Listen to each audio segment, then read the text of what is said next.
अरे हटाओ उड़ाओ। ज्योतिष चोला कौन है? देखो पूरी तलाशी लो, निकालो सबको। अरे लेकिन हमारी बेटी ने किया क्या है? और ये लोग तो हमसे मिलने अभी आए हो। तेरे से मिलना है? चल बुढ़ाओ, तुमने क्या किया? अबे चकला चलाता है, वरना क्या किया? चल। अरे चकला चलाता है, क्या कर रहा है? चल। तारा क्या है? गाड़ी तोड़ देंगे तुझे, चल।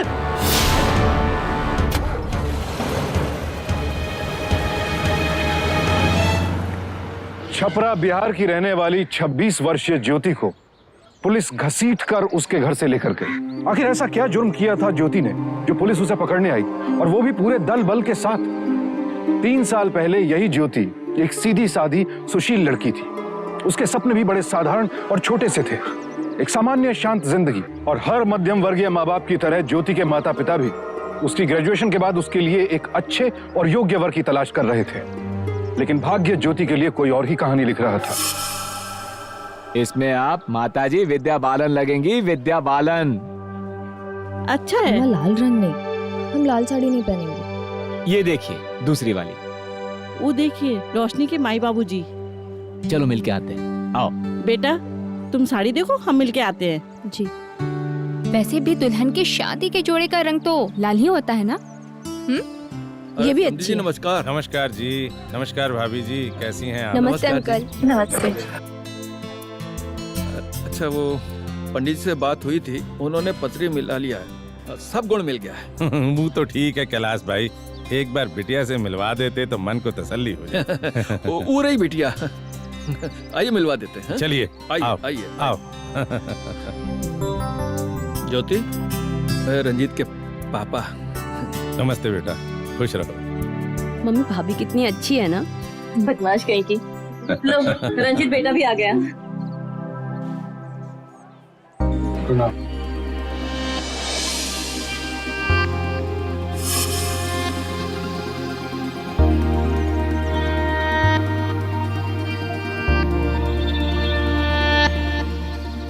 कैलाश जी, आपका परिवार से मिलके बड़ा खुशी है। आप रिश्ता पक्का समझिए। बहुत बहुत मेहरबानी आपका। साहब ठंडा का पैसा।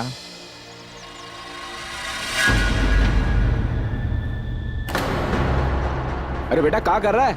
इंस्पेक्टर साहब हमारी दुकान में बैठे और तुम बिल तो हम ही देंगे ना। जाओ हमारे अकाउंट में लिखो। क्षमा कीजिए सर, नया लड़का है। ये हमारा बेटा है। ये दिल्ली में पढ़ाई कर रहा है। माँ हाँ, यहाँ रख दो। और तुम भोजन की व्यवस्था कर लो। है? नहीं कैलाश जी, भाभी जी ने भोजन को रहने दीजिए। अरे ये चाय लीजिए। शुक्रिया जी। देखिए हम लोग मामूली हैसियत के आदमी हैं, सरकारी मेरी नौकरी है, उसी से हमारा घर चलता है। अब हमारी हैसियत देख के जो मांगना है वो मांगिएगा। कैलाश जी, आपने अपने बेटा का दिल्ली शहर में पढ़ने के लिए भेजा है और फिर भी आप कह रहे हैं कि आपकी हैसियत कम है। अरे भाई, आपने अपने बेटा को ज्ञान दिया है, उसे शिक्षित किया है, ये क्या कम हैसियत की बात है? आज का युग में पढ़ाई लिखाई इतना महंगा हो गया है कि एक मामूली पिता के लिए अपने बेटा को दिल्ली जैसे शहर में भेजना नामुमकिन। जहां तक लेन देन का बात है तो हमका कुछ नहीं चाहिए। शादी ब्याह में जितना खर्च हो बस वही दे दीजिएगा। आप तो जानते हैं कि शादी ब्याह में आजकल इतना खर्चा है कि 5-7 लाख तो आम बात है। इतना तो आप हैसियत रखते हैं ना। आप बस एक भी दिन का देर किए बगैर शादी का मुहूर्त निकलवा दीजिए। जी जी, बहुत अच्छा। अब कन्यादान के लिए कन्या के माता पिता को बुलाइए। बाबूजी कहाँ? अब खाने पीने के व्यवस्था का बात करिए। ये बताइए, हम इंतजाम करने को कहे थे, वो हुआ कि नहीं? सारा इंतजाम हो गया। ये लीजिए, पूरे 5 हैं। अरे समझी जी, हम अभी के अभी करने को नहीं कहे थे, विदाई के बाद भी दे सकते थे। अब ले ही आए हो तो दीजिए, गिन लीजिए।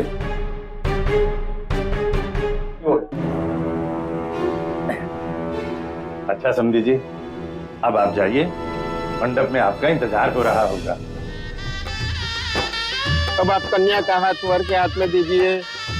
ॐ मानो भद्राः क्रतवो यन्तु विश्वतो दब्दासो अपरितास।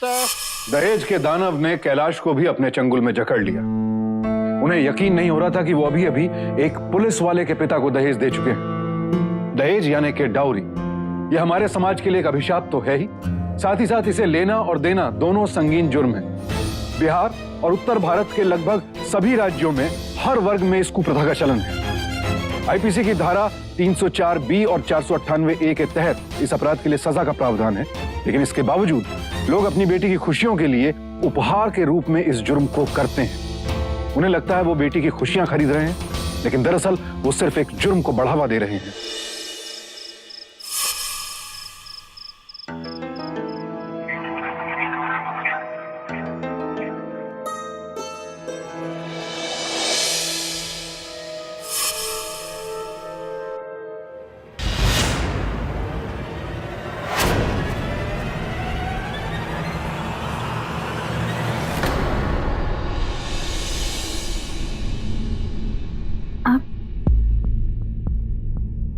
माफ करना, देर हो गई।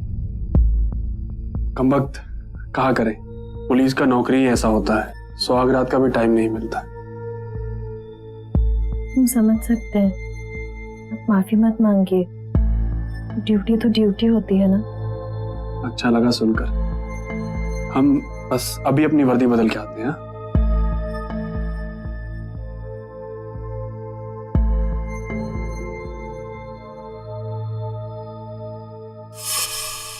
ये देखिए, अरे भलाई का तो जमाने नहीं रहा। हमें तो यूं ही कह दिया था कि हमें शादी में कुछ नहीं चाहिए, लेकिन ये 1000 रुपए वाला साड़ी दिया है हमको। ऐसा होता है कभी? ये लीजिए, भाभी की हाथ की बनी पहली चाय पीजिए और बताइए इनके हाथ में कितनी कला है। लीजिए। अरे भाई, सास का ख्याल ना रखा तो क्या हुआ, बेटी का ख्याल तो रखा है। हाँ भाई, आखिर बेटी तो अपनी ठहरी, ससुराल वालों को कौन पूछ रहा है आजकल। सास ससुर तो जैसे कुछ रह नहीं गए। सही। आज तुम्हारे साथ बाहर खाना खाने का मन था, इसलिए छुट्टी लिए है।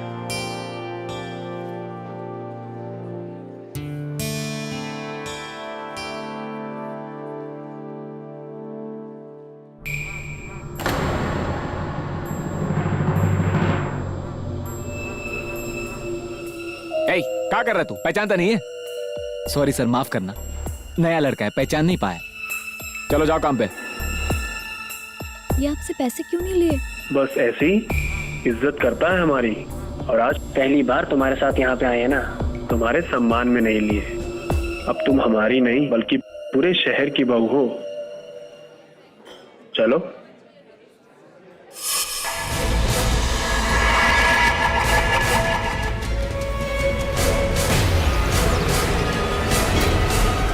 ऑटो।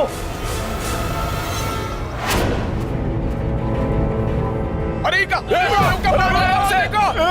पकड़ो से, अरे पकड़ो से, अरे मारो से, अरे पकड़ो से।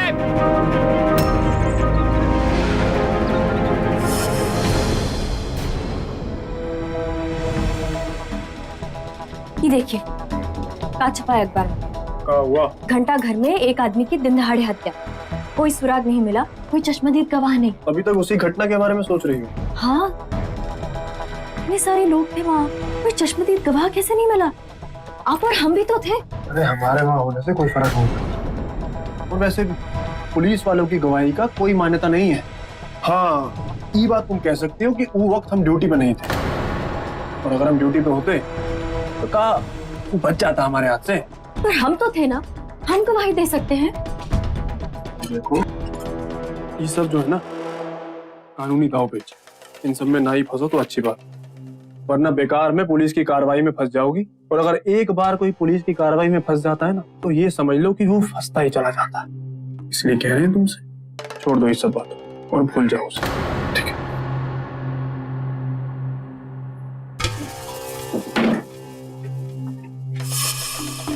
ज्योति ने रंजीत की सारी बातों को सच मान लिया। उसके मन में यह सवाल भी नहीं उठा कि रंजीत ने उससे यह झूठ क्यों बोला कि पुलिस बयान नहीं दे सकती है। और खुद उसे भी गवाही देने से मना क्यों किया?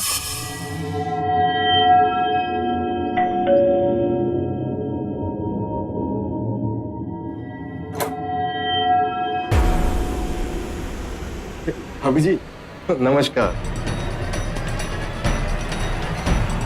भैया जी नहीं है का? आप इतने घबराई हुई काहे हो? हम तो आपके लिए और भैया जी के लिए मिठाई का डब्बा लेके आए थे, लेकिन लगता है वो घर पर नहीं है। कोनो बात नहीं, आप लीजिए तो। अरे लीजिए ना, ये दे दीजिएगा भैया जी, तब समझ जाएंगे। अच्छा भाभी जी हम चलते हैं, प्रणाम।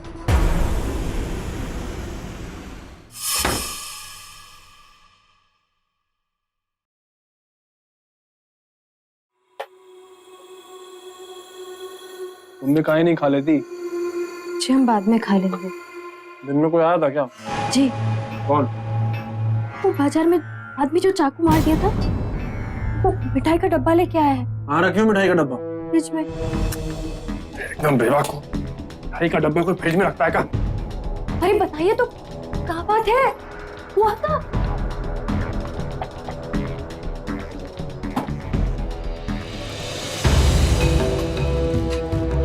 इतना सारा पैसा ये कहाँ से आया? चुप रहो, ये ऊपर की कमाई है। ये आप ठीक नहीं कर रहे। कहाँ ठीक नहीं कर रहे?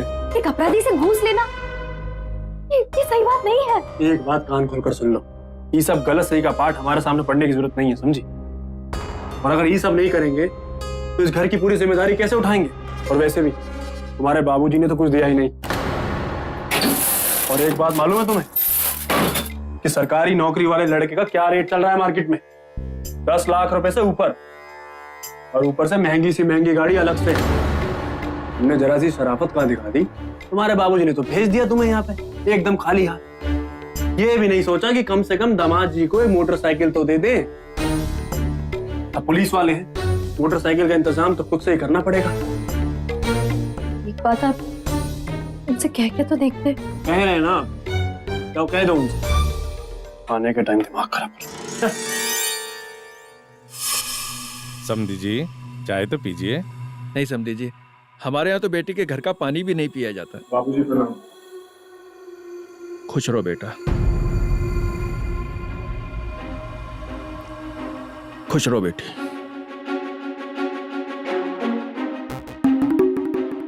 छोटा सा तोहफा है, बाहर मोटरसाइकिल आपके लिए खड़ी है।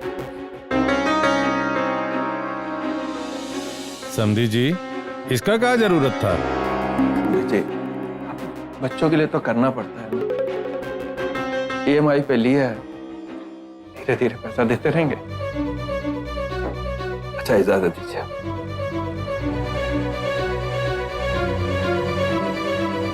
बेटी किसी चीज की जरूरत हो या कोई तकलीफ हो तो निसंकोच कह देना।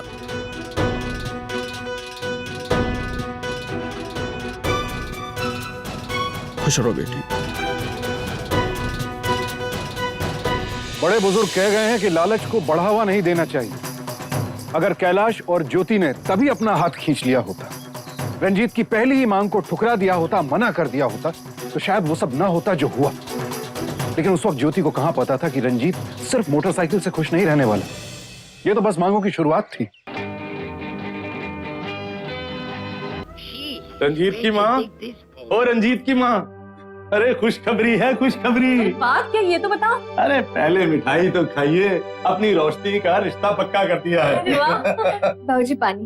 अरे बहू तुम भी मिठाई खाओ, तुम्हारी ननद का रिश्ता पक्का हो गया है। ये तो बहुत अच्छी खुशखबरी है बाबूजी। पर बेटा एक बात है, ये खुशी तो तुम्हारे पिता के सहयोग से पूरी हो सकता है।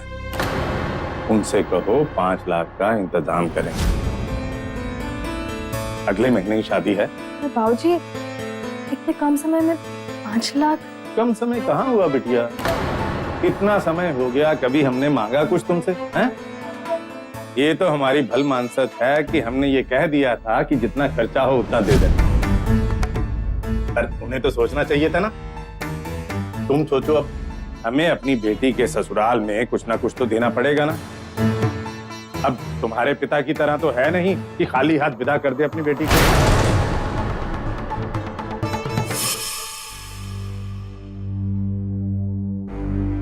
लीजिए। सुनिए, बोलो। वो बाबूजी हमसे कह रहे थे कि हमारे मायके वालों से 5 लाख रुपए मांगे रोशनी की शादी के लिए। कहा हुआ 5 लाख ही तो मांगे, 50 लाख नहीं ना। और एक बात और सुन लो, इस बार फोन वोन मत करना, आमने सामने बैठ के बात करना। और कल सुबह हम तुम्हें खुद छोड़ देंगे, और खाली हाथ मत लौटना, समझी?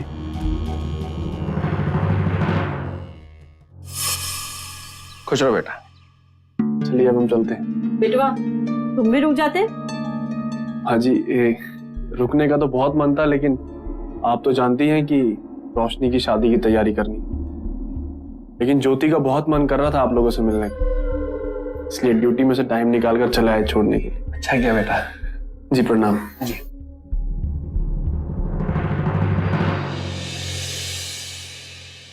अरे अम्मा आप भी ना जाओ, जाके आराम करो, हम बना देते हैं। बिटिया आराम तो करते ही रहते हैं। तू आई है ना, तो सोचा थोड़ा सा सूजी का हलवा बना दें, तुझे बहुत पसंद है ना।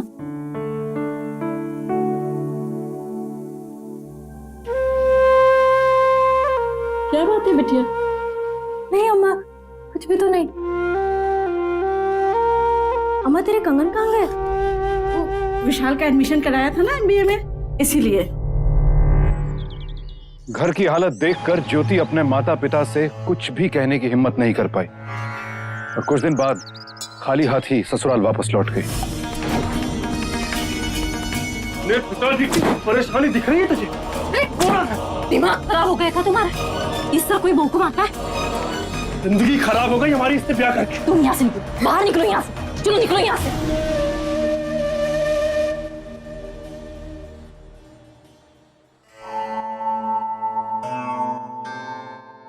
एक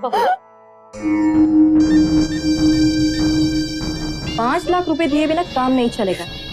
वो चाहे खुद को बेच के दे या अपने घर को, लेकिन 5 लाख रुपए तो देने ही पड़ेंगे, क्योंकि घर में पैसे के लिए क्लश होते हुए मैं नहीं देख सकती, समझी? और फिर मायके जाके इस बार पैसे लेके जरूर आना, वरना ठीक है?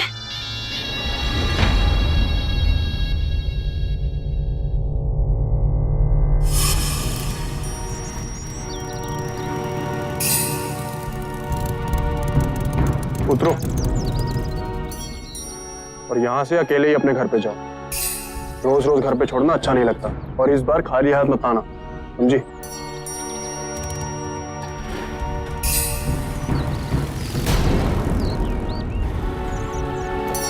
अपने पिता की मजबूरी को समझते हुए ज्योति अपने घर जाने की हिम्मत नहीं जुटा पाई। माँ बहुत भूख लगी है, फटाफट खाना लगाओ। मुझसे क्या मांग रहे हो? जाओ उस करमचली से मांगो। क्या हुआ? हाँ हुआ, ड्यूटी जाते समय तुम मुझसे मायके छोड़ आए थे ना, वो करमचली फिर खाली हाथ लौट आई घर पर।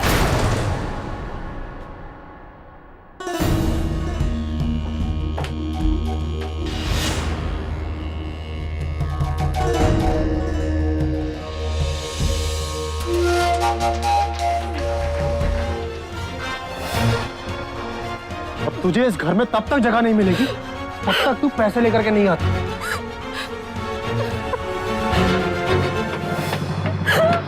चलो अंदर। चलो बे।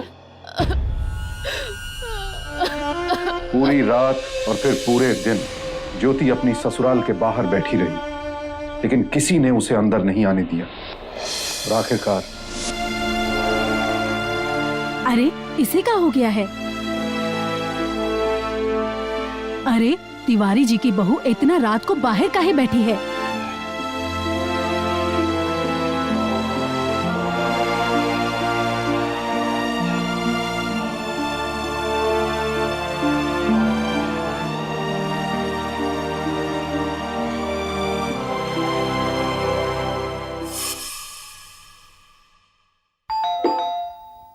इतनी रात को घंटी किसने बजाई? मैं देखता हूँ। आप बैठिए, मैं देखती हूँ।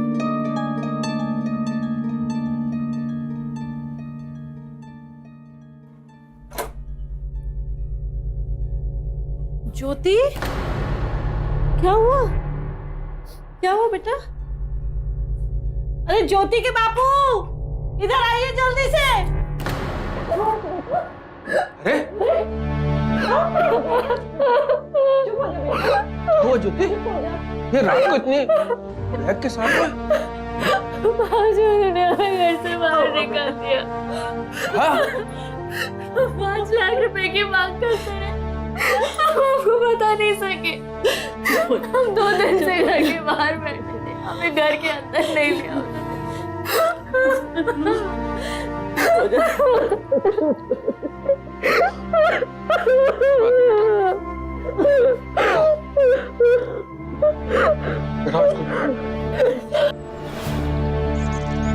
देखिए, ये घरेलू हिंसा का मामला तो बनता है और दहेज उत्पीड़न का भी मामला बन सकता है।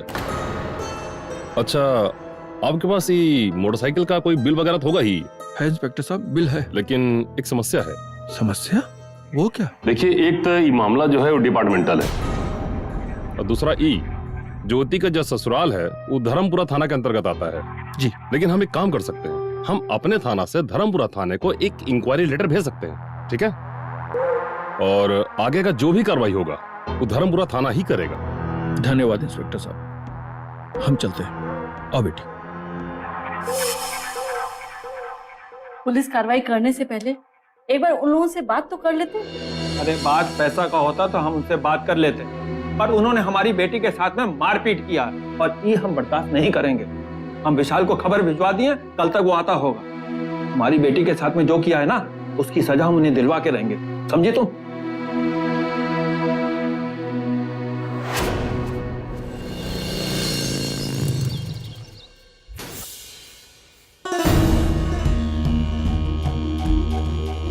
क्या हुआ मिश्रा जी? अरे तिवारी जी, बड़ेजा थाना से आपके लिए नोटिस आया है। नोटिस?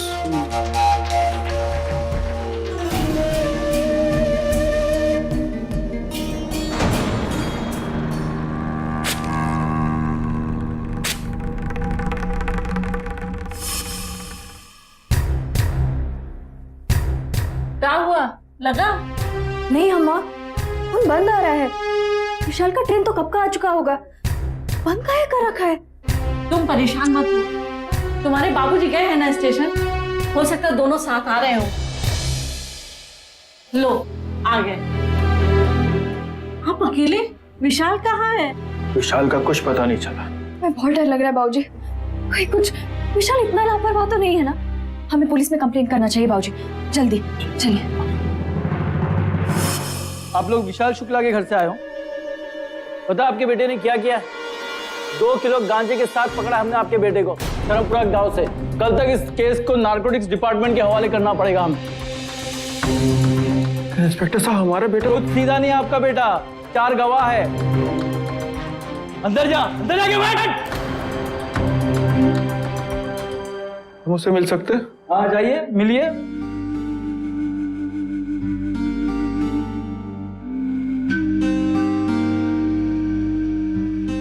हम कुछ नहीं किए हैं बाबूजी, कुछ नहीं किए हैं। हम स्टेशन से बाहर निकल रहे थे, तभी इन लोगों ने हमें पकड़ लिया और हमारे पास कोई गांजा वांजा नहीं था। हम काहे करेंगे ऐसा? और हम काहे जाएंगे धर्मपुरा चौक?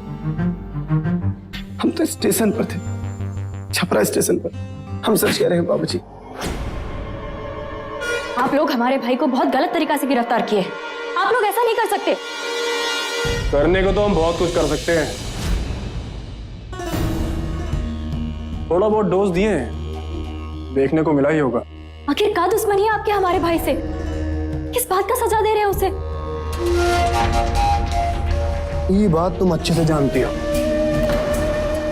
5 लाख रुपए क्या मांग लिए तुम लोगों से? पुलिस स्टेशन तक पहुंच गए तुम लोग, नोटिस भिजवा दिया हमारे नाम का। अब हम भी देखते हैं, ये जो हमारे बाबूजी है ना, अपनी बेटिया के लिए 5 लाख का इंतजाम तो कर नहीं पाए, अब अपने बेटे के लिए 2 लाख का इंतजाम कैसे करोगे? इंतजाम करवाओ, फिर छोड़ देंगे तुम्हारे भाई। चलिए बाबूजी।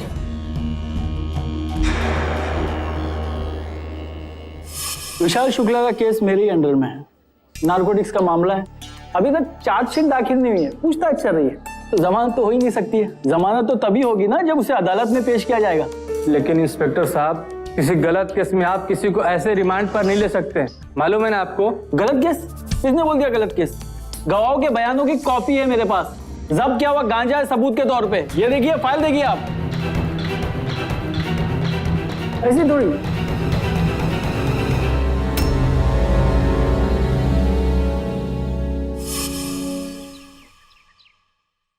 बाबूजी थोड़ा आराम कर लीजिए, हम पानी लेकर आते। तुम? प्रणाम बाबूजी। वकील के पास जाके अच्छा नहीं किया आप लोगों ने। हम तुम्हारी कोरी धमकियों से डरने वाले नहीं हैं। मालूम था हमें कि तुम्हारे भेजे में तो बात घुसने वाली है नहीं, इसलिए हम तुम्हारे बाबूजी से मिलने चले आए यहाँ पे। शायद ये हमारी बात समझ जाए। बाबूजी अब 2 लाख से तो बात बनने वाली है। बेटा तुम जो भी कहोगे वो हम सब करने को तैयार, बस हमारे बेटे को इस मुसीबत से बाहर निकाल लो।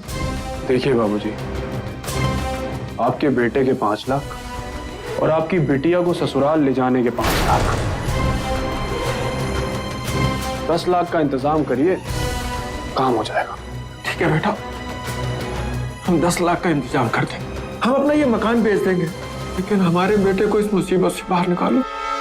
देखा कितने समझदार हैं तुम्हारे बाबूजी, लेकिन तुम्हारे इस होशियार दिमाग ने तो इनके 5 के 10 लगवा ही दिए हैं।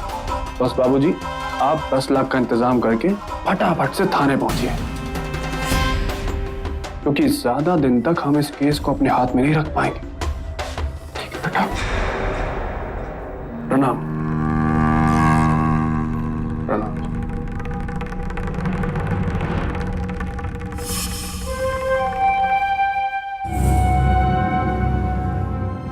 सर हमारी बात सुन लीजिए, आप जो कहेंगे वही होगा। आप जो मांगेंगे आपको मिलेगा। और सर मेरे भाई को छोड़ दीजिए ना। अरे आप जाइए और जाके तिवारी जी से ही बात कीजिए, जाइए। सर केस तो आप हैंडल कर रहे हैं ना सर। आपको जितना चाहिए उतना आपको मिलेगा।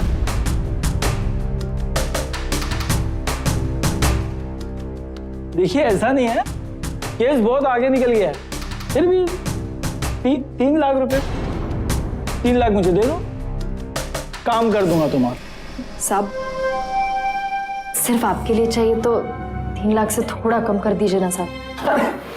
सिर्फ मेरे अकेले को थोड़ी मिलना है। वो 4 लड़के जिन्होंने झूठी गवाही दी थी कि तुम्हारे भाई को धर्मपुरा के चौक पे देखा था, उनको भी तो पैसे देने पड़ेंगे ना। 20-20 हजार रुपए एक को देने पड़ेंगे, मतलब 80,000 रुपए। और वो सबूत के तौर पे जो गांजा तो भी तो गायब करना पड़ेगा ना, कम से कम उसका 50,000 रुपए देना पड़ेगा। 1,30,000 रुपए हो गया, और बाकी के कुछ पेपर्स इधर उधर करने पड़ेंगे, उसके 70,000 रुपए। 2 लाख रुपए तो ये हो गए, और फिर ये और डाल लोगे। इनको चलो 20,000 रुपए में निपटा दो, तो मुझे क्या मिलेगा? 80,000। इतना तो हक बनता है ना मेरा। और वैसे भी आप पुलिस वाले की बीवी है, आपको तो सारा गणित पता होगा, है क्या नहीं? जी सर, आपको 3 लाख रुपए मिल जाएंगे। तो तुम्हारा भाई भी छूटिए।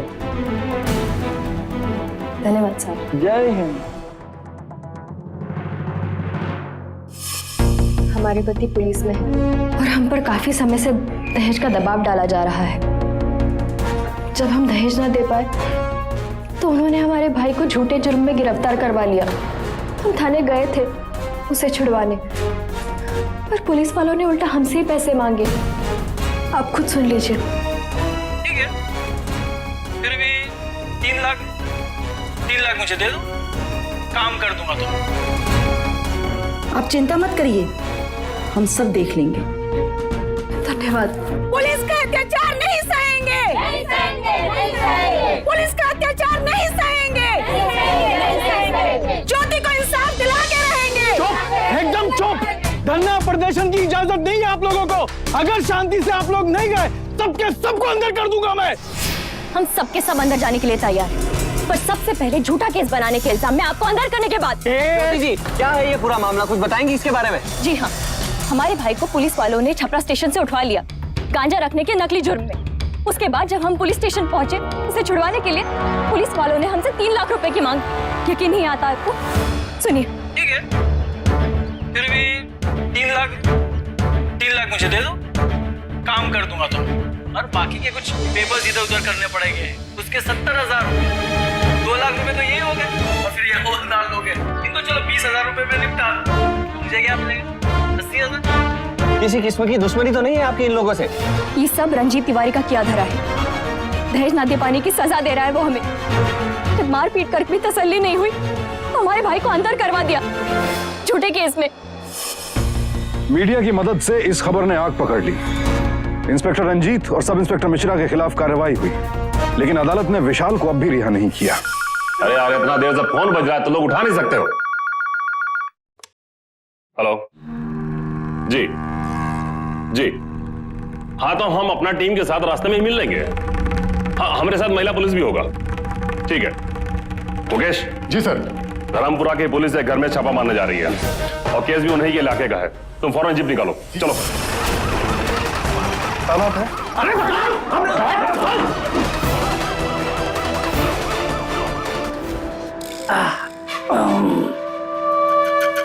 क्या लगा तुझे?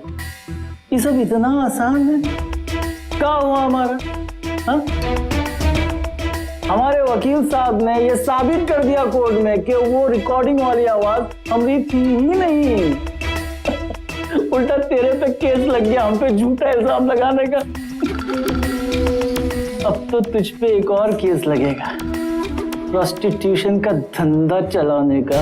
हाँ, तो बड़े बड़े केस लगेंगे तुझ पे।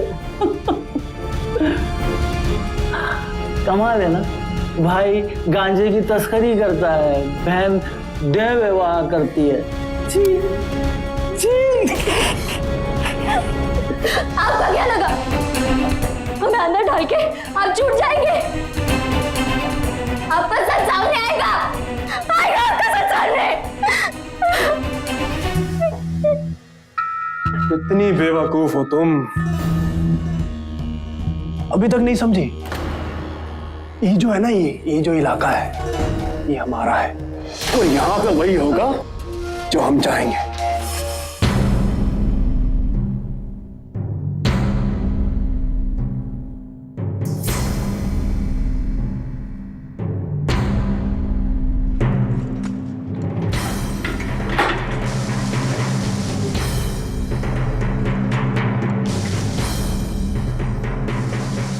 खाना कहीं नहीं खा रही है? नहीं खाएंगे। खा रही है कि नहीं खा रही है? नहीं खाएंगे। जेल के अंदर ज्योति ने हार नहीं मानी। उसने जेल के अंदर अन्याय के खिलाफ भूख हड़ताल शुरू कर दी और जेल के बाहर महिला मुक्ति मोर्चा ने। ये कहाँ का इंसाफ है कि अगर कोई इंसाफ मांगने जाए तो उसी पे ही इल्जाम लगा दिया जाए? आप ही बताइए, क्या ये सही कर रहे हैं ये लोग? कब तक आखिर वो सहेगी लड़की? शहर की महिलाएं सड़क पर आ चुकी थी। ज्योति ने जो शुरुआत की थी दहेज के लालचियों को सजा दिलवाने की और अपने भाई को निर्दोष साबित करने की, वो अब एक आंदोलन का रूप लेने लगी थी। मार मार के मुंह में पाइप डाल के खाना खिलाएंगे। हम मर जाएंगे लेकिन उनका एक खाना भी हम नहीं खाएंगे। अरे तुम क्या, तुम्हारा भूत भी खाना खाएगा। इस आंदोलन ने अपना असर दिखाना शुरू किया। आखिरकार पुलिस प्रशासन की आंखें खुली और उन्होंने अपने महकमे के इन भ्रष्ट कर्मचारियों के खिलाफ एक ठोस कदम उठाने की ठान ली। वो लड़की बरेजा थाने के अंडर आती है और उसकी गिरफ्तारी भी इसी थाने के अंडर हुई है। लगता है आपने ठीक से इसकी छानबीन नहीं की। सर, दरअसल वो मामला धर्मपुरा थाने का था। वहाँ के सब इंस्पेक्टर जोगिंदर मिश्रा का फोन आया कि उनके इलाके में ज्योति नाम की लड़की चकला चलाती। और सर, जब हम और मिश्रा जी वहाँ पर छापा मारने गए तो हमको वहाँ पर 2 दल्ले भी मिले। बस सारा केस फिर हमने उन्हीं के सुपुर्द कर दिया। मैं आपको चार्ज देता हूँ, आप इस केस का पूरा खुलासा कीजिए। जो पावर आपको चाहिए मैं देता हूँ जी। आप चाहें तो धर्मपुर इलाके में भी जाकर आप पूछताछ कर सकते हैं, लेकिन जल्द से जल्द इस केस की सच्चाई तक पहुंचे। सारा सच उगल दे, समझा? ना खाल उधेड़ देंगे, समझे? बताते हैं साहब, बताते हैं। हम तो ज्योति को पहले से नहीं जानते थे।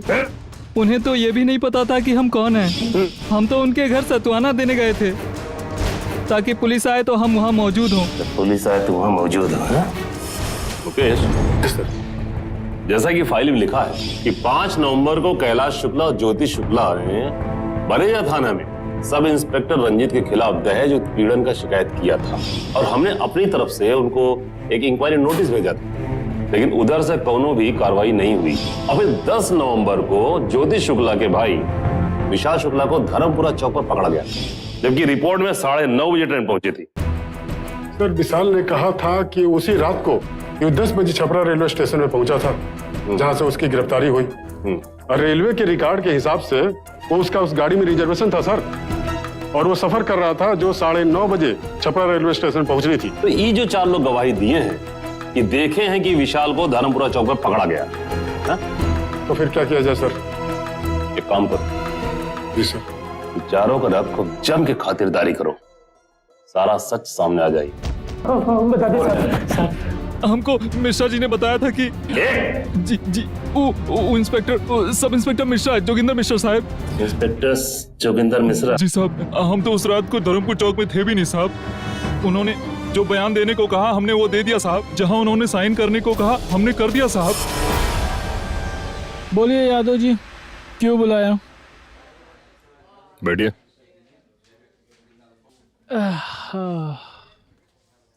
बोलिए। मिश्रा जी, आप तो गए, नौकरी भी नहीं रहेगी आपकी, जेल की हवा भी खानी पड़ेगी। आपने विशाल को गांजे के साथ पकड़ा ना, और उसके लिए वो जो 4 गवाह खड़े किए थे वो तो टूट गए। हमको आपसे ये पूछना है मिश्रा जी कि आपने ऐसा किया तो काहे किया ऐसा? यार यादव जी बचा लो यार, वो तो रंजीत के बोलने पे हम करते रहे। उसकी पत्नी के साथ कुछ दिक्कत चल रही थी, इसलिए उसने ये सब किया। मैं तो सिर्फ उसका साथ दे रहा था। इंस्पेक्टर यादव को अब यकीन हो गया था कि ये दहेज उत्पीड़न का ही केस है, और दहेज न मिलने पर रंजीत ने अपनी पावर का गलत इस्तेमाल किया है। मोटरसाइकिल के कागजात, शादी के फोटोग्राफ्स ये साबित करने के लिए काफी थे कि दहेज लिया गया है। लेकिन रंजीत चूंकि पुलिस में था, इसलिए वो कानूनी दांव पे जानता था, और इसीलिए इंस्पेक्टर यादव को दहेज उत्पीड़न के और सबूतों की आवश्यकता थी। आप लोग सब इंस्पेक्टर रंजीत के पड़ोसी हैं? जी साहब। देखिए, आपसे हम जो भी पूछें सही से बताइएगा, और डरने का कोई भी जरूरत नहीं है।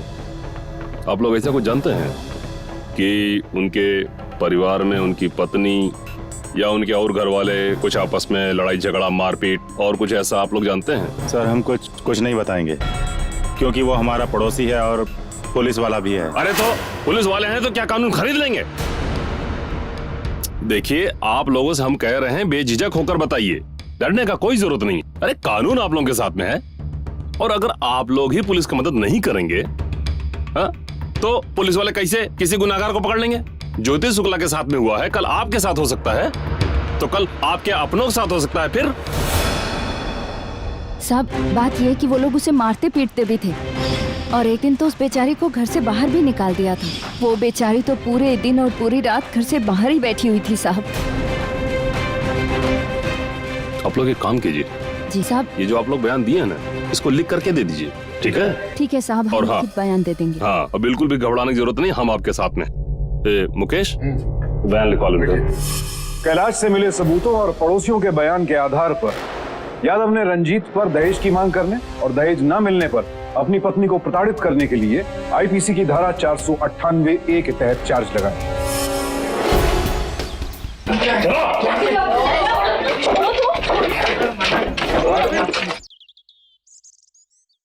सर, आपके घर यादव साहब अपनी पूरी टीम के साथ जाकर सबको अरेस्ट कर लिया, और सबको लेके वो बरेजा थाने गए।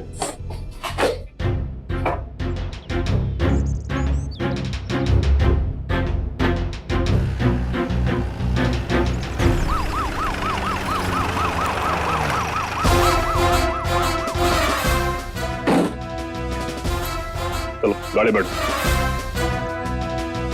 अपनी हद में रहो यादव, ये थाना तुम्हारा नहीं है, समझे? हमको हमारे हाथ बताने की जरूरत नहीं है, समझे? अभी तुमको इसी तुम्हारे थाने से पीटते हुए अपने थाने तक ले चलूंगा, फिर ऐसा प्रदर्शन नहीं लगेगा कि जिंदगी भर किसी मुंह दिखाने लायक नहीं रहोगे। चलो बंद करो। ज्योति की जिद, महिला मुक्ति मोर्चा के आंदोलन और इंस्पेक्टर यादव की कर्तव्य निष्ठा ने रंग दिखाया। अदालत ने दहेज उत्पीड़न के आरोप में रंजीत तिवारी, हरिओम तिवारी, बिंदु तिवारी और रोशनी तिवारी को सजा सुनाई, और साथ ही सब इंस्पेक्टर मिश्रा को रंजीत का साथ देने और रिश्वत मांगने के आरोप में 3 साल की सजा हुई। ज्योति ने अपनी लड़ाई में जीत हासिल की, अपने निर्दोष भाई को मुक्त कराया और आज वो अपने पैरों पर खड़ी है, सरकारी नौकरी कर रही है और अपने पिता का हाथ बटा रही है।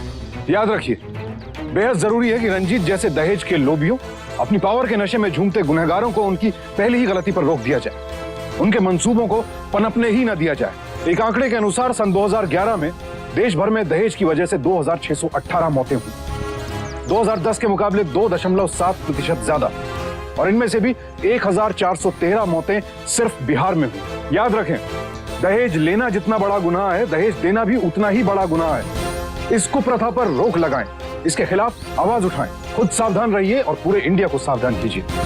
अब मुझे सुशांत सिंह को इजाजत दीजिए। सावधान इंडिया, इंडिया फाइट्स बैक।